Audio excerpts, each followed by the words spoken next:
Good day or evening, dear participants. In this second lecture of Module 1, we are going to focus on challenges faced by academics in curriculum transformation. My name is Maurice Nkusi.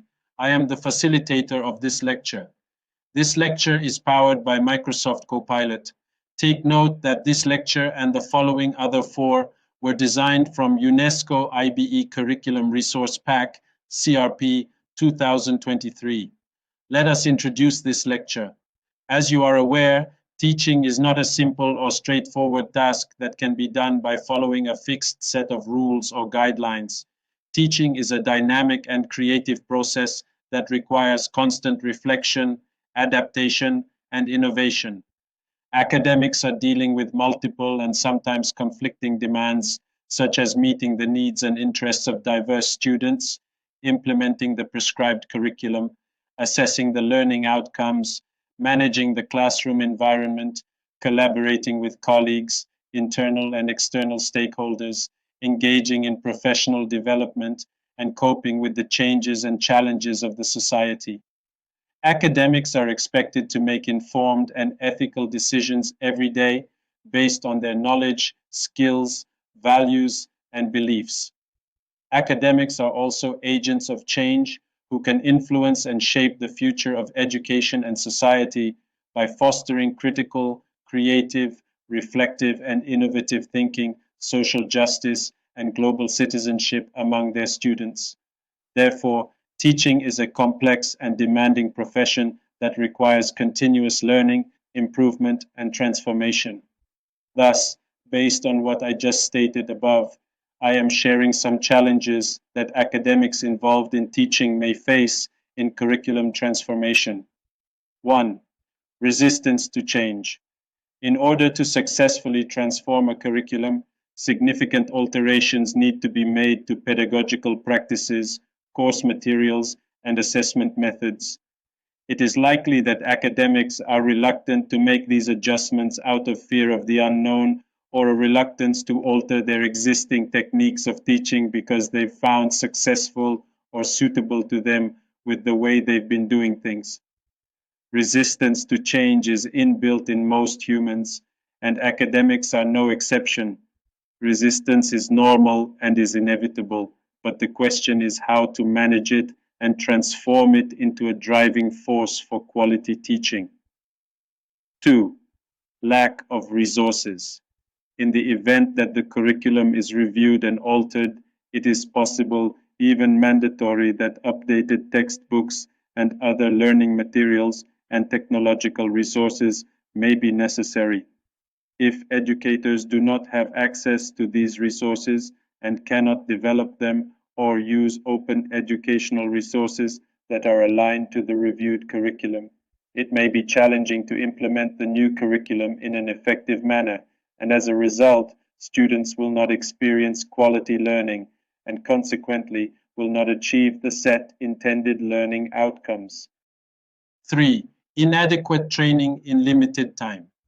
In many countries, teaching in higher education does not require a teaching qualification, but it is common that universities have academic support systems to provide such to academics lacking the pedagogy competence. Therefore, it is conceivable that academics have not received enough time to preparation for the new curriculum, which has left themselves, together with their students, confused about what will happen in class.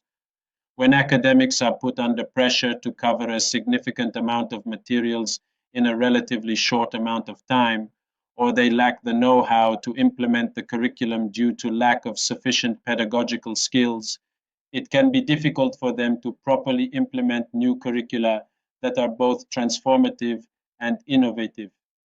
In such situation, it is likely that academics will revert back to their usual practice and ignore the new curriculum requirements for differentiated forms of assessment. As the number of students hailing from a wider variety of different backgrounds rises, personalized learning plans are becoming an increasingly vital educational tool.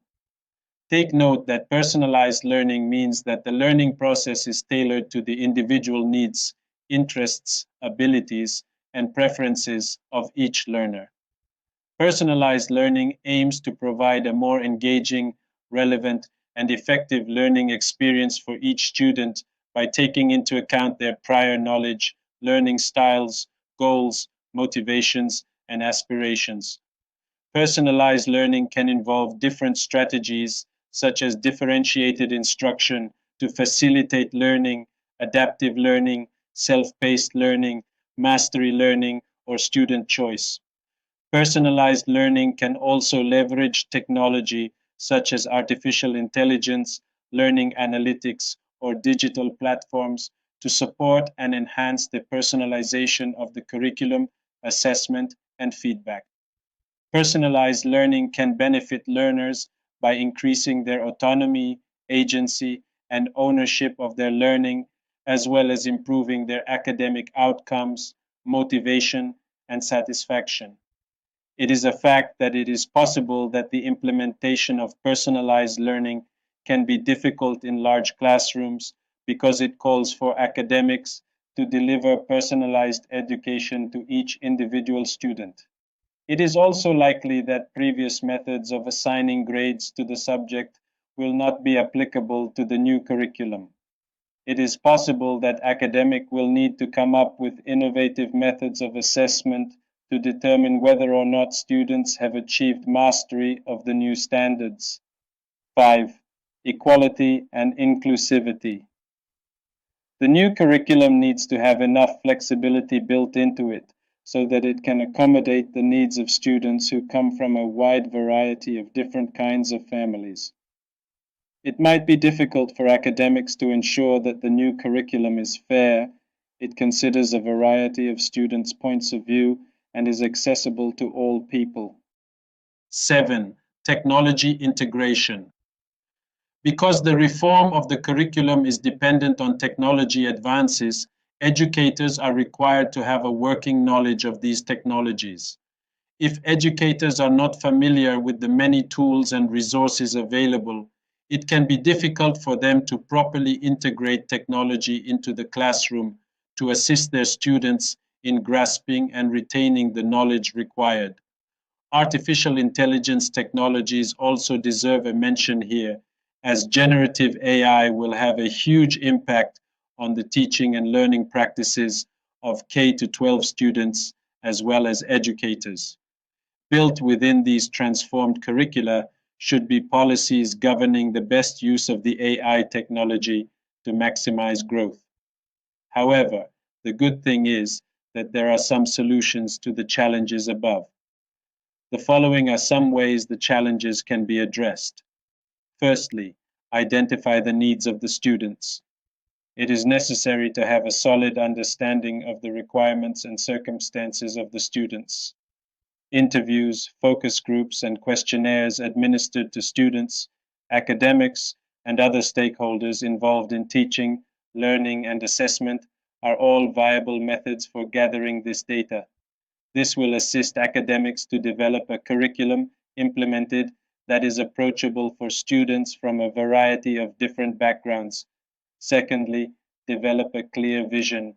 It is absolutely necessary to have a clear and well-defined objective in mind for the new curriculum. This vision ought to be communicated to all of the relevant stakeholders, which includes academics, students, and parents where relevant, especially where programs are advertised, and these parents who may be the students' sponsors. In the schools that are guided by the vision, opportunities should be provided to each and every child. Third, provide professional development for academics. Training for educators is something that is very necessary in order to successfully execute the new curriculum. Examples of this could include classes that teach educators how to use new forms of assessment or how to make use of new technologies in the classroom. Fourth, foster collaboration.